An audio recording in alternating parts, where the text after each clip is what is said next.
Les amis, bonjour à tous. Très heureux de vous retrouver pour ce nouveau live. Est-ce que vous me recevez? Alors que j'active le retour sur mon téléphone pour voir que tout fonctionne. Salut Thomas. Ça y est, vous arrivez petit à petit alors que ça y est, ils ont activé visiblement les top fans sur la chaîne. Vous avez les petites couronnes avec le classement des viewers les plus réguliers et les plus interactifs. C'est sympa ça. Au programme du jour, les amis, évidemment, je vais répondre à toutes vos questions que vous m'avez posées sur Instagram, voilà, concernant la victoire d'hier. Et on va parler évidemment aujourd'hui de Gonzalo Garcia, de Mbappé, finalement de beaucoup de joueurs du Real Madrid. Et puis on va revenir sur cette rencontre, cette victoire 1-0 contre la Juve. Salut Presmo, modérateur de la chaîne. Salut Sadala. Vous arrivez petit à petit. Ça sera le nouveau rendez-vous. Le nouveau rendez-vous, les lendemains à 13h, on fera le petit débrief à froid en live. Alors que l'ami Neroni ont donc la petite couronne à côté. C'est assez rigolo ce truc. Salut Bappé à chaud, il faut qu'il élève son niveau de jeu. On va en parler, les amis de Bappé. Salut Elliot, salut à tous. Salut Paulina. Ousmane Diata, ça y est, vous arrivez. Le temps de recevoir la notif. Mais oui, donc aujourd'hui, je crois que j'ai sélectionné 15 questions sur Instagram. Alors pour ceux qui ne sont pas au courant, après chaque rencontre, je poste une story sur Insta. Vous me posez votre question, je sélectionne les meilleures questions et j'y réponds le lendemain. Alors avant, c'était en vidéo, aujourd'hui, et à partir de maintenant, ça sera en live. Salut Meds, comment tu vas mon pote? Et évidemment, donc on va revenir sur cette victoire, les joueurs qui nous ont plu, les joueurs qui nous ont déplu, qu'est-ce qu'on a pensé réellement de la rencontre. N'hésitez pas, évidemment, comme le dit Presmo, à liker le live. Si vous likez tous le live, pardon, ça prend 30 secondes, ça permet de propulser ce dernier. Avec tout d'abord la presse Gonzalo, c'est un peu son surnom désormais, y quartos, direction les quarts de finale, As qui met en avant également l'espagnol, de la tête au quart. Salut le boss. Et oui, évidemment, le héros de Madrid se nomme maintenant Gonzalo Garcia. Il sera dur à déloger et j'ai l'impression même que la presse va commencer un petit peu sa propagande. Parce que espagnol, parce que castillan, il est de Madrid, formé au club. Donc évidemment, il y aura une volonté de la part des journalistes espagnols de pousser le jeune madrilène à devenir, pourquoi pas, un titulaire. Je te regarde, alors je te regarde au taf. Ouais, te fais pas virer à cause de moi. Hein. Ce qui nous amène du coup, puisque ça y est, on a le tableau final de la Coupe du Monde des clubs. Qu'est-ce que vous en pensez? Est-ce que vous voyez un favori? Où c'est que vous voyez aller le Real? On a d'un côté donc Palmeiras-Chelsea. On a Fluminense à Hilal. Et on a de l'autre côté, ce qui ressemble quand même au tableau de la mort, PSG-Bayern. Et donc Borussia Dortmund, Real Madrid, puisque dans la nuit, là, Monterrey, le club de Ramos, s'est fait sortir malheureusement. Malheureusement, moi, vous le savez, je voulais absolument un Ramos contre le Real. Et on aura donc un Dortmund Real qui est une affiche qu'on voit très régulièrement, trop régulièrement ces dernières années.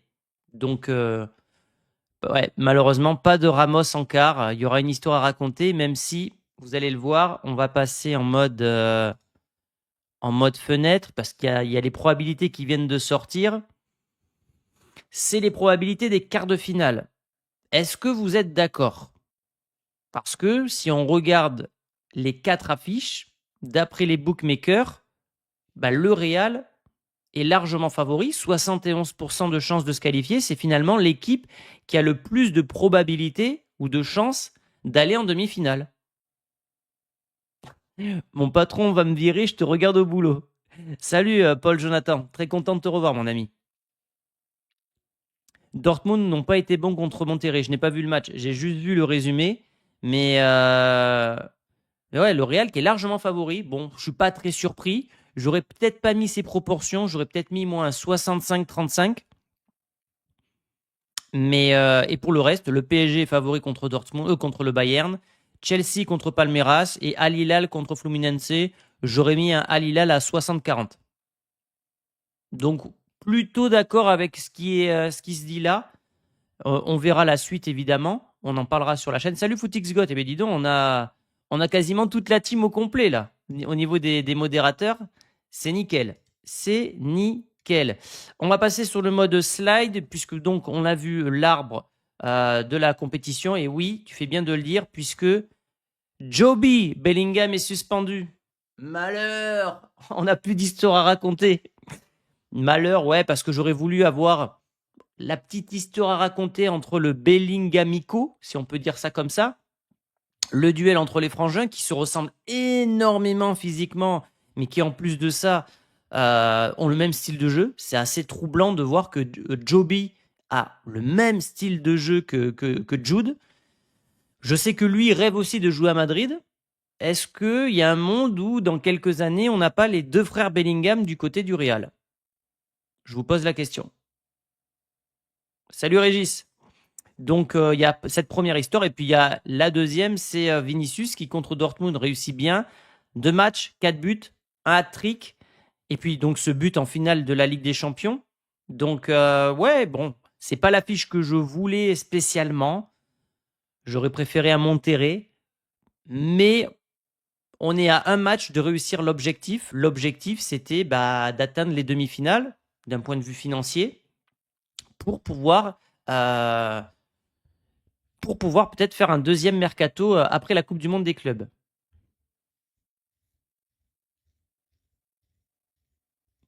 On va en parler d'Mbappé, les amis.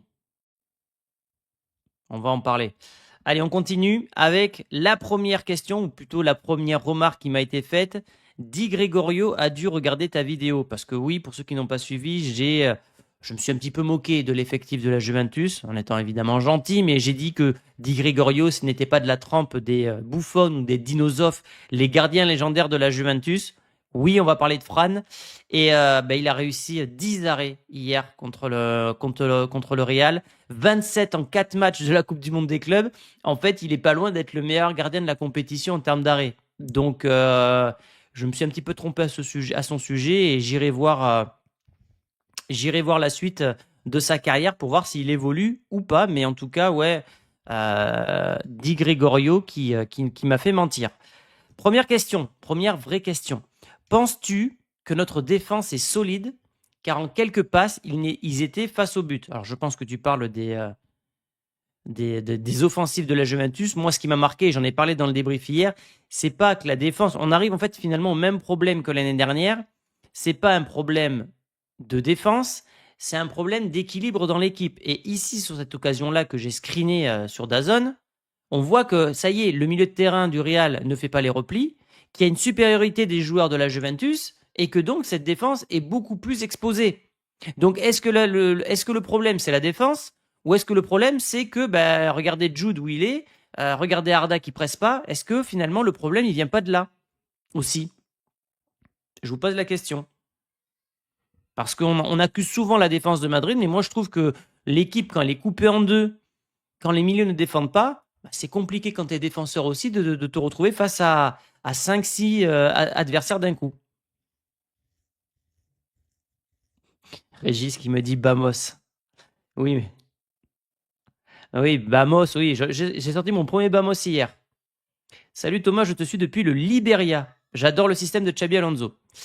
Et d'ailleurs, à ce sujet, Xabi Alonso qui a dit, à propos de la défense, puisqu'on lui a posé la question en conférence de presse, les joueurs doivent apprendre de nouvelles choses. En gros, soyez patients, on va trouver nos marques, on va trouver notre équilibre.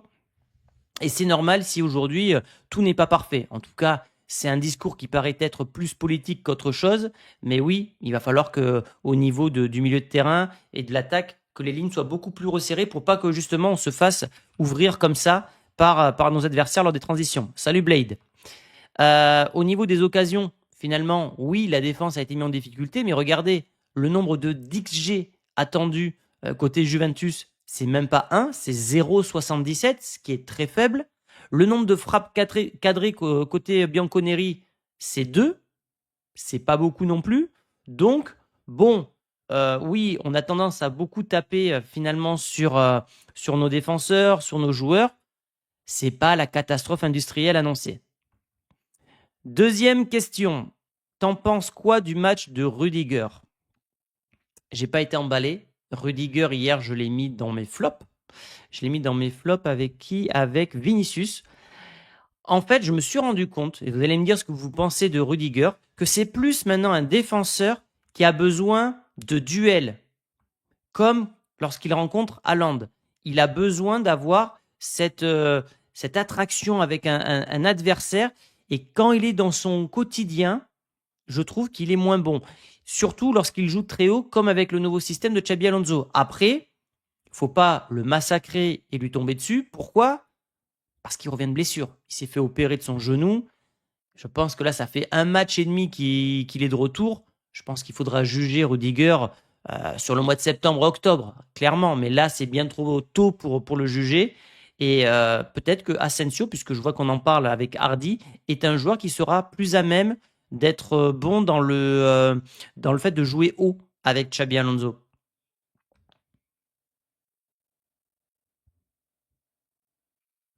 Salut Thomas, j'adore tes vidéos et analyses, je te suis depuis le Gabon. Ben, salut mon ami et merci de me suivre. Salut. Salut Thomas, une fois que le problème avec ma carte bancaire est réglé, je vais m'inscrire en tant que socios. Ben, avec grand plaisir, très heureux d'accueillir des nouveaux socios sur la chaîne. Je rappelle que si vous êtes socios, vous avez accès à toutes mes vidéos premium et en plus de ça, vous aurez accès à tous les emojis justement pour les lives, des emojis tels que Xabi Alonso. Ah, merci Presmo. 2 € mon ami. Pose-moi une question quand c'est comme ça. Merci pour la force. Donc, FootXGod qui me dit après Rudiger, il est rapide donc il peut jouer au même titre finalement au même titre que Raúl Asensio. Hein. Tous des GG pour le don, les amis. Ça permet de soutenir la chaîne. Merci à toi, Presmo, pour la force et pour le. Il n'y a pas eu le sioux. Bon, je sais pas. Je sais pas pourquoi ça marche pas bien. Là. Ça marche une fois sur deux. Il va falloir vraiment que je travaille dessus. Mais voilà. On continue, les amis, avec une nouvelle question. On va faire par ligne par rapport aux questions. On commence toujours par la défense. Ensuite, les questions sur le milieu de terrain. Et on terminera par les questions sur l'attaque. Donc, la question elle concerne Huysen. Est-ce que ça ne serait pas le remplaçant de Kroos finalement? Et c'est rigolo parce que cette question me revient énormément. Vous êtes nombreux à me parler de Huysen comme finalement le nouveau Toni Kroos. Alors, c'est vrai que ça hitmap. Donc là, vous l'avez grâce à Match en Direct, qui soutiennent la chaîne. Hein, ils sont partenaires de la chaîne. Donc je me sers beaucoup de cette appli qui est gratuite pour justement vous partager ce genre de data. Est-ce qu'on a déjà vu à Madrid un défenseur jouer aussi haut? Avoir une hitmap, donc une map de chaleur, c'est-à-dire ses déplacements moyens, jouer aussi haut. C'est vrai qu'il adore se projeter. C'est vrai que il est omniprésent sur la passe progressive. Et de ce côté-là, il peut nous faire penser à Toni Kroos. Maintenant, ça reste un défenseur. Et moi, évidemment, je le préfère en tant que défenseur que milieu de terrain. Mais en tout cas, on l'avait dit la semaine dernière, à Madrid, ils sont impressionnés par ce joueur-là, par sa qualité de passe. Et je pense que ça, c'est une arme redoutable qu'on n'avait pas auparavant. Et il a 94% de passes réussies. Pour un défenseur, c'est énorme, d'autant plus que ce ne sont pas des passes qui sont envoyées à Courtois, mais bel et bien des passes envoyées aux attaquants directement pour la plupart. Donc ouais, très belle surprise ce Huysen. Les passes longues, ça n'a pas été sa force hier puisqu'il en a quand même loupé 3. Donc 3 passes loupées, là où Toni Kroos par contre ne les loupait pas. Donc non, pour répondre à ta question Luis Gabriel, non. Huysen, ce n'est pas le nouveau Kroos, mais c'est peut-être le premier relanceur de ce Real Madrid, la première rampe de lancement. Et on va avoir, j'ai l'impression cette année, avec Trent Alexander-Arnold, avec Tchouaméni, avec Huysen, des premiers relanceurs de très très grande qualité, ce qui va permettre au Real, en une touche, de pouvoir vite contrer, vite déstabiliser le bloc adverse. Et ça, je pense que pour le coup, c'était une vraie demande de Xabi Alonso. Lui qui a donc rencontré hier son ancien club, la Juventus, et qui a dit aux journalistes que c'était évidemment spécial, mais qu'il faisait son boulot et qu'il était très concentré avec le Real Madrid. Belle pioche, le Heusen, hein. Ouais, comme tu dis, Paul, Heusen va grandir. Alors, j'espère qu'il va plus grandir physiquement parce qu'il est déjà à 1,98, mais oui, il va s'améliorer, il va gagner en expérience.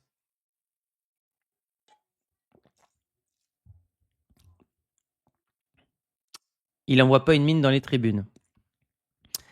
Nouvelle question de Loatieux. Tchouaméni très bon dans ce rôle hybride, mais 6 blessures qui pourraient avoir le même rôle. Alors, j'ai pas compris la fin, mais j'ai compris le début que Tchouaméni était très intéressant dans ce rôle hybride. Et je suis plutôt d'accord avec toi parce qu'il a réussi 98% de ses passes.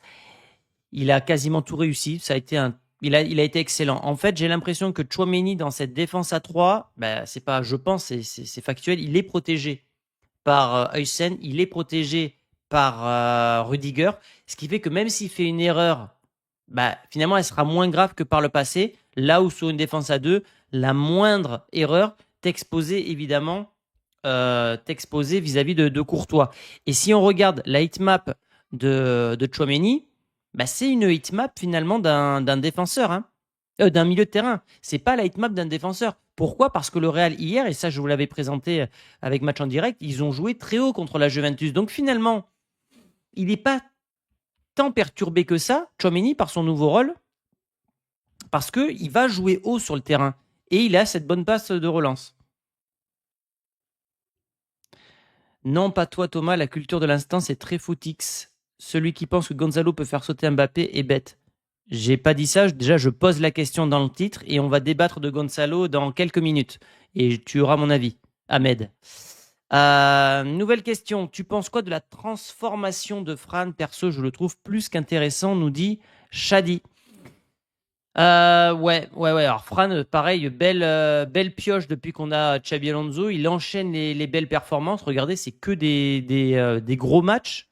Physiquement, je sais pas si vous avez vu, il est très musculeux, très dynamique. C'est un gros bosseur. J'ai l'impression que moi, sous Ancelotti, il passait son temps à défendre et que c'est pas sa qualité première. Alors que ici, vous le voyez sous Xabi Alonso, c'est un piston offensif, c'est presque un ailier gauche. Donc, il joue dans le domaine où il brille. Et c'est pour ça qu'aujourd'hui, Fran Garcia est très bon. Parce que justement, il est dans un domaine où qu'il maîtrise. Ce qui n'était pas le cas forcément avec comment il s'appelle, Carlo Ancelotti. On n'est pas là pour critiquer Carlo Ancelotti, mais c'est factuel. Et hier, il a tout réussi. Les passes, les touches, les récupérations, les duels gagnés. Il est sur un mood de malade. Et peut-être que le fait que le Real voulait recruter un autre latéral gauche, ça l'a un petit peu titillé dans son ego. J'ai l'impression que Fran veut faire capoter le transfert de Carreras. J'espère pas. Je dis, non, ils vont l'acheter parce que tu as besoin d'un remplaçant, mais on se rend compte d'une chose, c'est que entre Mendy et Fran Garcia, Mendy est incapable de faire ce que Fran le fait depuis le début de la compétition. Donc, évidemment que Fran Garcia marque des points et qu'il sera très utile pour cette saison. Salut Thomas, je suis Alain et je vous suis depuis Washington. Incroyable. Il y a vraiment des gens qui me suivent partout dans le monde. Enchanté Alain et très content. J'ai vu qu'il y a, pour vous partager un petit peu les backstage, il y a 3 à 4% de mon audience qui me regarde aux États-Unis et 3 ou 4% qui me suivent au Canada. C'est ouf quand même. Alors, il y a bien sûr beaucoup de personnes en Afrique, beaucoup de Français, mais beaucoup de personnes qui me suivent aux États-Unis et au Canada. Donc, écoute, bienvenue à tous ceux qui me suivent depuis le monde entier.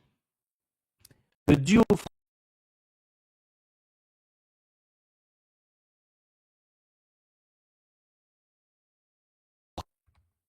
Ah oui, j'ai eu un petit problème, excusez-moi, ça a freeze, j'ai eu un peu peur. J'ai pris une suée là, j'ai vu que mon truc était en train de bouger.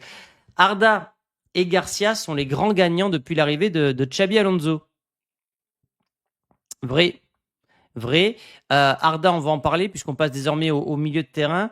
Arda, je le trouve beaucoup plus expressif, beaucoup plus relâché, beaucoup plus heureux. En tout cas, c'est ce qu'il avait dit la dernière fois en conférence de presse. Valentin qui me suit depuis la Suisse, Paulson depuis la Floride, c'est incroyable. J'ai vraiment beaucoup de chance, hein. Depuis le Congo, faut déduire de ceux qui utilisent des VPN, ça peut fausser quelques stats, mais je pense pas que vous soyez 10 000 à utiliser des VPN.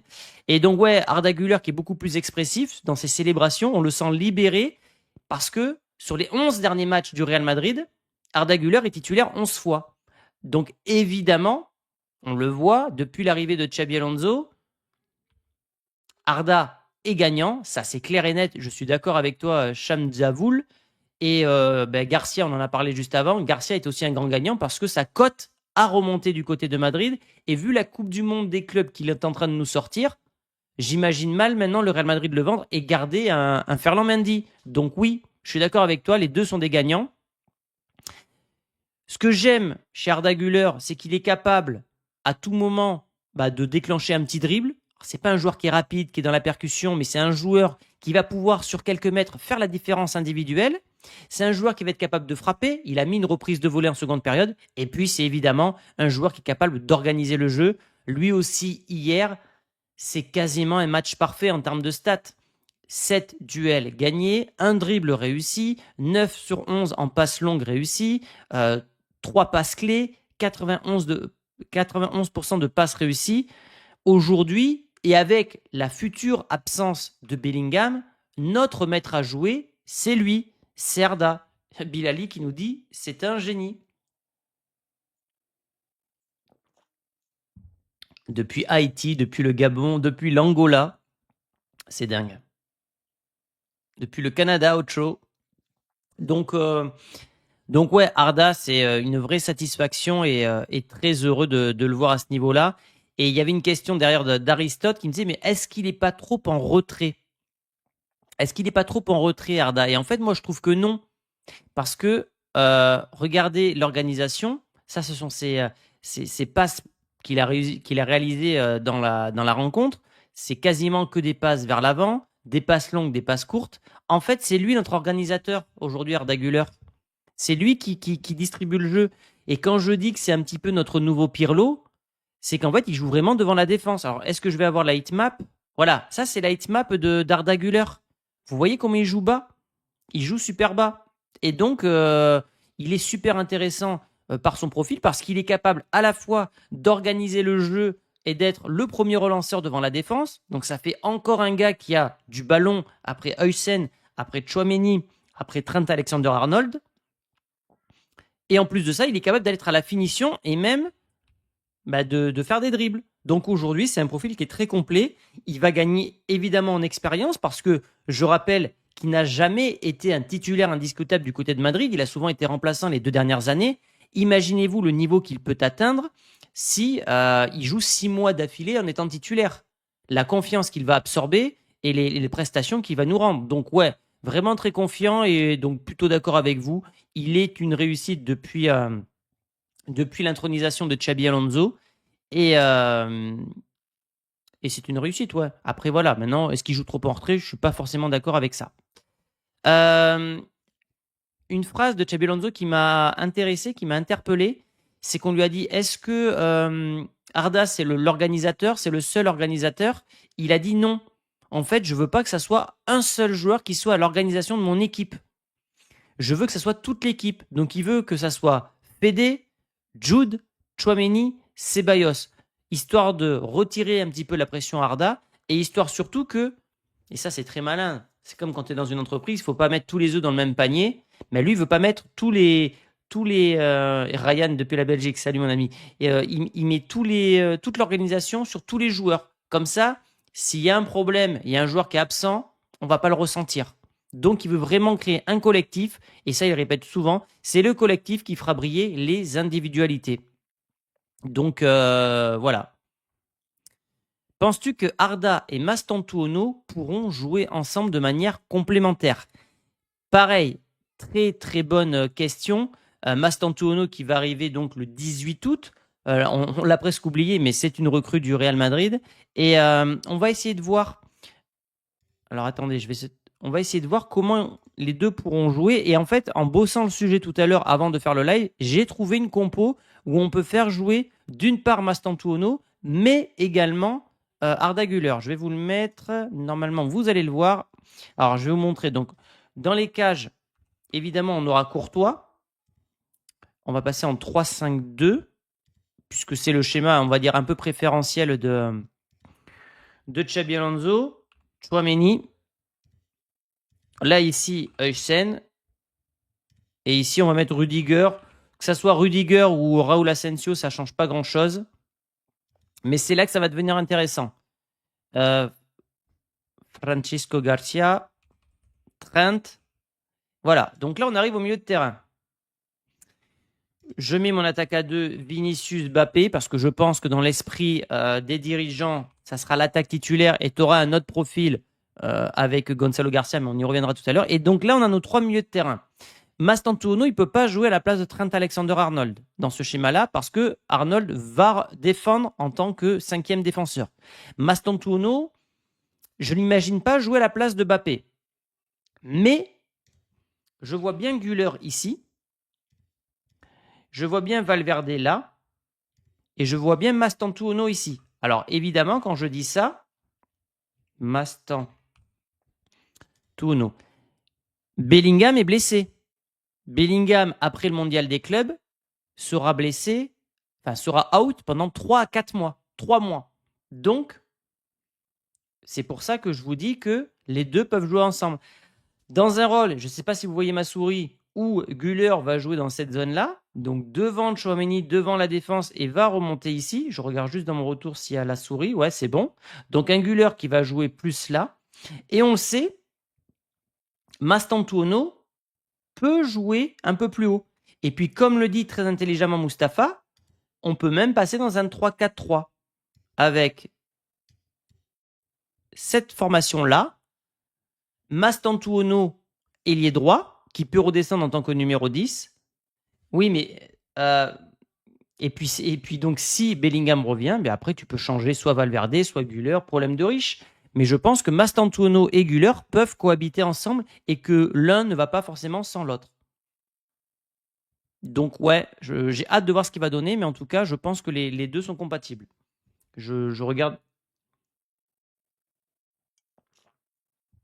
depuis l'Allemagne, dis donc, depuis la Côte d'Ivoire, depuis Djibouti, de Constantine. Eh bien, dis donc, vous êtes vraiment partout dans le monde. Je viens d'arriver. As-tu évoqué les petits conflits qu'il y a eu entre Jude et Arda? J'ai pas suivi Jadama. J'ai pas suivi. Donc, qu'est-ce que vous pensez de ce 11? Et est-ce que, selon vous, Mastantuono et Güler peuvent jouer ensemble?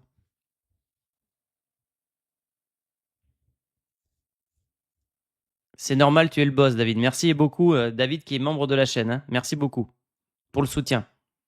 Depuis la Chine, depuis la Russie, depuis le Rwanda. Bon, les gars, on va pas faire le tour du monde, mais j'ai vraiment beaucoup de chance. Merci à tous. Donc, oui, Mastantuono peut véritablement, pour moi, combiner avec Arda Güler. Et en tout cas, ça sera peut-être l'un des gros paris que devra faire Xabi Alonso.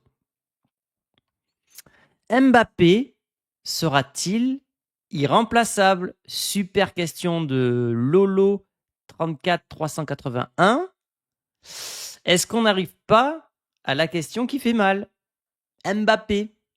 Alors Mbappé hier est rentré. On l'a vu avec sa nouvelle coiffure un petit peu affaiblie. Hein. Je rappelle qu'il a perdu 5 kilos avec sa maladie, qu'il a été hospitalisé, etc. On ne va pas juger Mbappé sur le match d'hier parce qu'il est rentré que 20 minutes. On le jugera sur la fin de la compétition, si jamais on va au bout. On le jugera sur le début de la Liga. Il est très attendu parce que le Real a brillé sans lui. Meds qui nous dit ça va frictionner avec Xabi. S'il ne fait pas les efforts, ça va être compliqué. Mais hier, du peu qu'on a vu, j'ai pas l'impression qu'il a fait énormément d'efforts hier, Mbappé. Alors il vient de revenir. Et comme je vous l'ai dit, je vais le laisser le temps de revenir, de retrouver son physique. Mais il y a quelques fois, il s'est mis à râler. Je ne sais pas si vous avez vu, à un moment, il y a une occasion où, en gros, il lève les bras, il râle comme ça. Finalement, il voit que le ballon arrive et il va le chercher. Le gars, ça fait 1 mois qu'il n'a pas joué et il fait que râler. Donc attention, attention, et j'espère qu'il aura l'intelligence, parce que tout le monde nous dit que c'est un gars qui est brillant, qui est très intelligent. Je pense qu'il a observé que l'équipe pressait sans lui.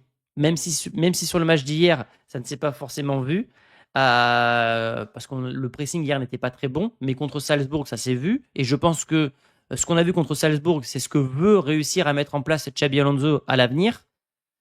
Bon, s'il ne fait pas le pressing, ne vous inquiétez pas qu'il n'y aura pas que Xabi Alonso qui sera sur son dos. Il y aura les fans du Real, il y aura le Santiago Bernabéu, et surtout, il y aura la presse espagnole qui va le massacrer. Parce qu'on en a parlé en début de vidéo, la presse, elle va propagander, je ne sais pas si ça se dit, elle va mettre en place une propagande pour mettre en avant leur joyeux espagnol. Salut Thomas, comment devenir membre? J'ai mis le lien en haut, les gars. Je l'ai mis exprès en haut pour éviter que vous me posiez la question à chaque fois. Normalement, tu cliques sur le lien en haut pour devenir soit madridistas et tu auras les emojis, soit socios et tu auras les emojis et les vidéos exclusives. C'est avec le lien qui est en haut, épinglé. Voilà. Salut, si Mbappé ne fait pas le pressing, est-ce qu'il risque de perdre sa place? Oh, merci David pour la force. Alors, Mbappé va mettre ses 30-40 buts. Maintenant, il faut juste qu'il soit décisif dans les grands rendez-vous et qu'il défende. Ben, je suis plutôt d'accord avec toi. Attends, déjà, je vais liker ton don. Merci beaucoup. Mais je pense qu'il va mettre sa bagatelle de 30-40 buts parce que c'est un véritable buteur sur les dernières années. On l'attend en Ligue des Champions. Donc, cette année, il a brillé contre qui? Il a brillé contre City. On l'attend dans l'exemplarité. Donc c'est pour ça que quand tu dis et qu'il défende, c'est tout à fait ça. Il doit défendre, il doit montrer en fait que s'il veut que l'équipe joue pour lui dans une certaine mesure, il doit se déchirer pour les autres. Il ne doit pas être le roi qui attend qu'on va tout lui servir sur un plateau. Donc les buts, je suis pas forcément inquiet parce que c'est un vrai buteur. Moi j'attends, et tu l'as pas précisé parce que tu pouvais pas tout mettre, mais j'attends également qu'il prenne la profondeur. Parce que Mbappé, c'est une pointe de vitesse hors du commun et il ne joue pas avec ses qualités premières. Il veut être cette espèce de joueur hybride de Karim Benzema, sauf qu'il n'a pas les qualités d'un Karim Benzema. Donc, les buts, il va les mettre, mais il faut que ça soit dans des matchs importants. Il ne faut pas que ça soit des buts contre Las Palmas, Mallorca et compagnie. Voilà.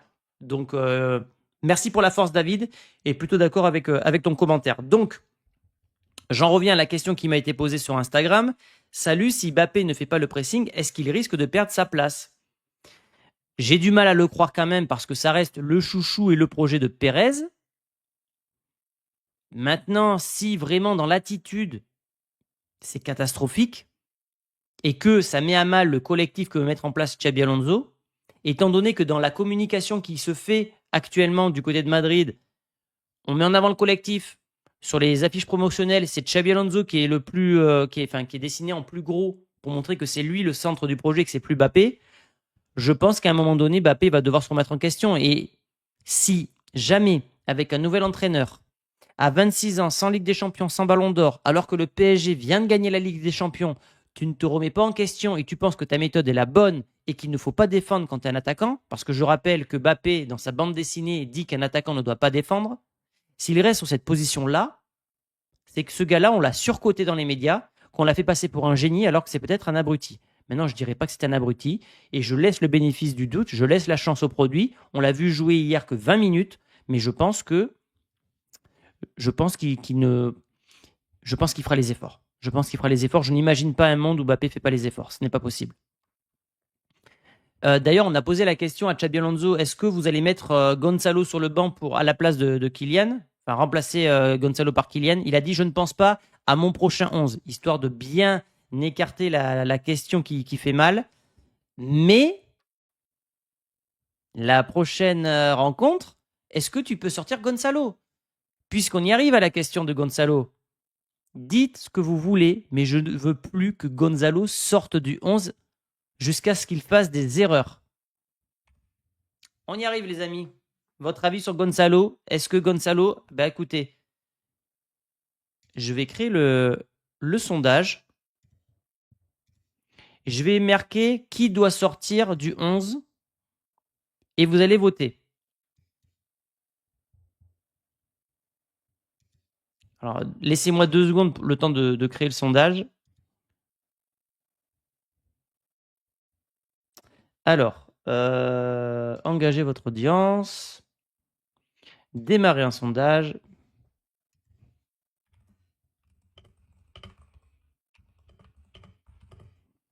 Qui doit sortir du 11?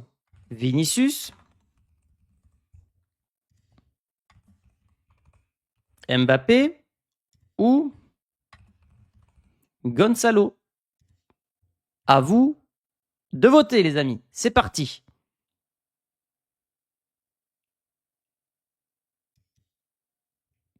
Parce que j'imagine pas le Real jouer avec les 3. Mais Vinicius dans le sondage, c'est fait. C'est fait, c'est fait. Donc vous me direz les résultats au fur et à mesure. Oh là, David qui me refait un don. Mais dis donc, merci mon pote. Tu as raison, mais je pense que Mbappé doit être dans le collectif et décisif. Il nous faut un latéral gauche, ça urge. Tu sais, David, Mbappé, c'est le centre du projet de Florentino Pérez. Il ne s'est pas avoué publiquement. Un gros GG à David. On like son don. Merci beaucoup, mon pote. C'est le centre du projet. Donc, il doit être dans le collectif, évidemment. Moi, je ne l'imagine pas sortir. Mais dans un monde où il ne fait aucun effort, que Gonzalo continue à marquer et que Vinicius retrouve son niveau, est-ce que tu peux vraiment le laisser titulaire? Après, il y a Letis qui me dit qu'il n'y a pas de 11 fixe. Et ça, tu fais bien de le dire aussi, puisque, comment il s'appelle, Xabi Alonso n'aime pas répéter le même 11. Donc ça se trouve, il y aura une rotation entre les trois. Il y a même Hendrik, et il y a Rodrigo pour l'instant, puisque Rodrigo n'a pas quitté le club encore. Il y a Mastantuono. Peut-être qu'on aura plein de 11 différents. On verra. Mais en tout cas, et puis pour le latéral gauche, visible, ça sera Carreras. J'ai déjà trouvé mon spécialiste portugais pour vous faire une vidéo de présentation concernant le Carreras, puisqu'il a joué du côté de Benfica, et pour vous faire une vidéo un petit peu comme j'avais fait avec Lucarne opposé sur Mastantuono. C'est une vidéo qui vous avait beaucoup plu, et donc je fais venir comme ça des spécialistes sur des joueurs que je ne connais pas forcément très très bien. Mais en tout cas, merci beaucoup pour ta question. Donc, on arrive sur le profil de Gonzalo Garcia. Gonzalo Garcia qui a un jump énorme, 1m82, c'est pas un très grand joueur, mais il a une bonne lecture des centres, et notamment des centres de Trent Alexander-Arnold qui a fait hier sa première passe décisive, donc il est très très bon dans le timing. Souvenez-vous, il avait déjà marqué en Copa del Rey, donc c'est un joueur, c'est pas la première fois qu'il marque de la tête, et je pense quand même que c'est l'une de ses forces. Il est très musculeux, il est dur dans les duels, il est plutôt malin dans la surface parce qu'il arrive à se faire oublier, à se démarquer et à surgir d'un coup. Donc ouais, je le trouve très bon. Ça y est, la presse espagnole dit que c'est le nouveau Raoul. Je réponds juste aux commentaires des membres. C'est n'importe quoi, Carreras, fallait le garder, il était formé chez nous. Ça, c'est un autre débat. C'est un autre débat, mais oui, c'est complètement con de balancer 50 millions sur un joueur et, alors qu'il était formé chez nous. Et c'est peut-être ce qu'on est en train d'arrêter de faire avec Raúl Asensio et Gonzalo Garcia, puisque là, ça fait 2 joueurs en l'espace d'un an qu'on fait monter du Castilla et qui peuvent à court terme être titulaires au Real Madrid. J'avais un truc à vous montrer concernant Raoul. C'est ça. Alors, je vais vous le mettre. Vous allez me dire si vous le voyez. Donc, Gonzalo Garcia, c'est 4 buts inscrits sur ses 10 premiers matchs avec le Real Madrid. Il a égalé Butragueño. Donc ça, c'est incroyable. Et il est à 1 but de Raoul pour le même nombre de matchs. Donc, il a les mêmes débuts que Raoul. Évidemment, je lui souhaite le même avenir puisque Raoul est le 3e meilleur buteur de l'histoire du Real Madrid. Mais c'est pour vous dire que finalement, avec les miettes qu'il a, il arrive à en faire quand même de très bonnes choses. Et sur ces 4 buts, il y en a au moins 2 de la tête. Il y en a au moins 2 de la tête. Donc la moitié de ses buts avec le Real sont de la tête. Donc ça nous amène à ça. José Lu, qui est en train de faire campagne également dans les médias, c'est plus la première fois, Mais ça fait plusieurs fois qu'il le dit. On doit garder Gonzalo. On a notre nouveau buteur, striker, et on n'a pas besoin d'aller recruter ailleurs. Ça, c'est la volonté, en tout cas, des joueurs du Real, des Espagnols, de garder un Espagnol qui plus est, qui est extraordinaire, parce que on est sur un joueur qui est complètement différent. C'est Mbappé qui sort du sondage? Non. Incroyable, les gars. C'est quoi les résultats? Gonzalo, Régis. Dites-moi les résultats du sondage, parce que je ne l'ai pas, moi. J'ai pas le retour du sondage. Sur le sondage, c'est Mbappé qui sort avec 46% des voix. Putain. Alors après, on est dans la culture de l'instant. Mbappé vient de revenir. Si Mbappé nous met un triplé et que Vinicius est mauvais pendant 3 matchs, la tendance va bien évidemment s'inverser. Mais ce que je voulais dire par là, c'est que... Ah, c'est chaud quand même pour Mbappé. Ce que je voulais dire par là, c'est que c'est un joueur qui est capable de jouer en pivot. On l'a vu, c'était contre Pachuca avec la remise qu'il fait à Arda Güler. C'est un joueur qui est capable de se démarquer et de marquer. C'est un joueur qui n'est pas dans un profil de vouloir dribbler absolument comme Vinicius ou Mbappé ou de prendre la profondeur. C'est un profil totalement différent. Il est jeune, il a une clause qui est de seulement 50 millions d'euros. Salut Bacchus, j'ai loupé le début. Ah, désolé mon pote, mais il y aura le replay juste derrière. On arrête dans 5-10 minutes là. T'arrives vraiment à la fin. Et ouais, moi je suis vraiment très hypé. Je disais que c'était mon coup de cœur de la compétition. On va même aller plus loin, les amis. Est-ce que c'est pas tout simplement la révélation de ce mondial? Est-ce que c'est pas le joueur, toute équipe confondue, qu'on n'attendait pas forcément, d'où le nom révélation, et qui brille?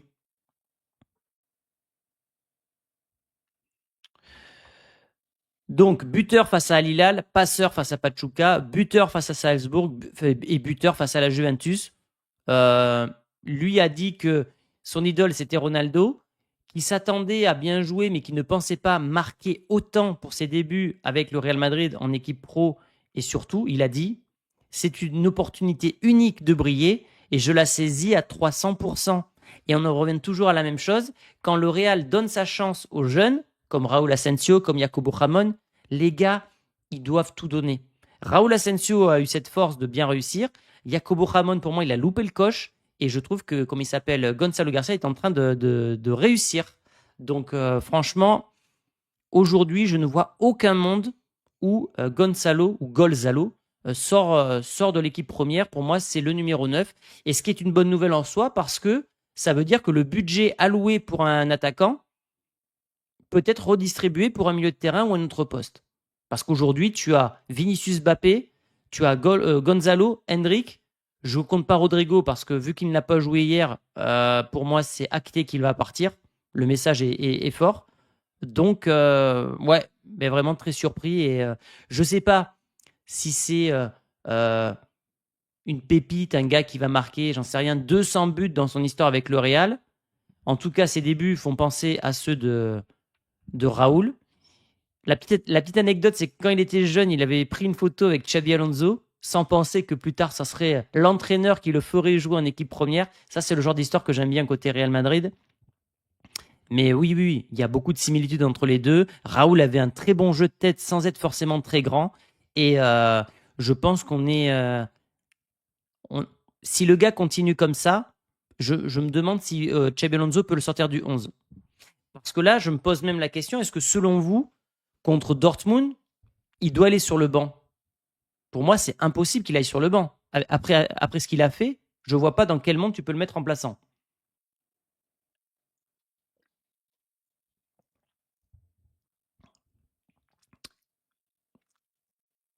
Brahim n'a pas joué hier, c'est vrai, Donald. C'est vrai qu'il n'a pas joué Brahim hier. Surprenant pour le coup, lui, je me fais pas de soucis parce que je sais que ça sera un super sub qui va continuer. Il a prolongé avec le Real, donc je suis content hein, d'ailleurs que Brahim reste perso. Donc je me fais pas de soucis pour lui. Je réponds à quelques-unes de vos questions. Je regarde si j'ai tout dit et puis je vais vous laisser. Alors, il sera titulaire et Mbappé va rentrer en cours de match. Bah, je pense que c'est la meilleure chose à faire. Pour moi, Mbappé ne doit pas être titulaire. Il doit encore monter en puissance, rejouer une demi-heure et pourquoi pas être titulaire contre le PSG. Ou alors, tu mets Vinicius sur le banc parce que Vinicius, hier, a été particulièrement mauvais. Hein. Donc, à voir. Après, comme j'ai dit, même si hier Mbappé il a fait une entrée plutôt quelconque, faut pas qu'on soit dans la culture de l'instant et qu'on le massacre. Il faut laisser le bénéfice du doute, il faut le laisser s'adapter à Xabi Alonso. Et comme je vous l'ai dit, je suis sûr que ce gars a quand même l'intelligence de se dire qu'il fera les efforts, surtout après la victoire du PSG, après le fait que quand même 26-27 ans, pas de Ballon d'Or, pas de Ligue des Champions, à un moment tu dois changer quelque chose aussi. Et je pense qu'il doit tout donner. Donc je reste confiant quant aux efforts que fera Mbappé. Est-ce que tu penses qu'on a toujours besoin de Nico Paz et Stiller? Nico Paz, non, parce qu'il reste à Com, c'est acté. Stiller, je sais pas, parce que Mastantuono peut jouer milieu aussi. T'as Kamavinga qui va revenir. Je me demande si finalement il y a vraiment besoin de recruter un milieu de terrain. On verra. On parle surtout d'un défenseur, elle là aussi. On parle de recruter un défenseur, peut-être un Konaté, on en avait parlé lors du dernier live, donc affaire à suivre. Je crois que j'ai tout dit, les amis, pour ces questions. Merci à tous pour votre fidélité. Donc, ce sera le nouveau rendez-vous. Hein. Après chaque match, le lendemain, on fera un live comme ça de 45 minutes, 50 minutes pour répondre à toutes vos questions, répondre aux dernières actus du Real Madrid. Et les soirs de débrief, ça sera en vidéo. Je regarde s'il y a une dernière question et puis je file. Ah oui, alors, le jeune de la Z Axmar, là, Keith Smith, je sais qu'il est ciblé par le Real. Je ne le connais pas. Pareil, même chose, s'il venait à signer, je ferai appel à un spécialiste. Merci à tous les amis et je vous dis soit ce soir, soit à demain pour une nouvelle vidéo concernant l'actualité du Real Madrid. Merci à tous ceux qui étaient présents en live. Merci à tous ceux qui ont liké. Merci à ceux qui ont fait des dons.